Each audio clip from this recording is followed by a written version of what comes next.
السلام عليكم ورحمة الله وبركاته. ازيكم عاملين ايه؟ لو مهتم بالجديد والمفيد في عالم التطبيقات اشترك في القناة وفعل زر الجرس عشان يوصلك كل ما هو جديد ومفيد في عالم التطبيقات. في القناة عندي اضعافك التطبيقات الحديثة اللي بتسهل لك حياتك اليومية والتطبيقات الفيك وكمان التطبيقات الهاكر. النهارده ان شاء الله مع شرح تطبيق جديد هو اسمه OONI بروب. التطبيق ده مساحته 26 ميجا، محمله اكتر من 100 الف شخص.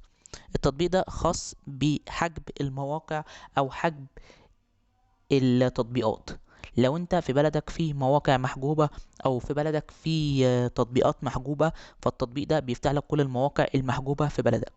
محجوبة بقى عشان حاجات امنية او عشان حاجات سياسية او اي حاجة من الحاجات دي. فالتطبيق ده بيبقى بالنسبة لك عامل زي الفي بي ان كده، بيقدر يفتح لك كل المواقع المحجوبة. ولو في تطبيقات محجوبة مش راضية تشتغل عندك او مش راضية تظهر عندك، فالتطبيق ده لما بتشغله بيقدر يخلي التطبيقات اللي عندك تظهر كلها. كمان التطبيق ده مش كده وبس، هو التطبيق كمان شغال بيقيس سرعة شبكة الإنترنت بتاعتك. لو أنت سرعة شبكة الإنترنت بتاعتك حاسس إنها ضعيفة أو النت عندك تقيل، بتقدر تدخل على التطبيق تقيس السرعة، تشوف السرعة بتاعت الأبلود والداونلود موجودة قد إيه عندك. كمان بتقدر تشوف لو في حد داخل على الشبكة بتاعتك غريب، أو عدد الناس الموجودة في الشبكة، عددهم قد إيه أو كام شخص موجود في الشبكة بالظبط.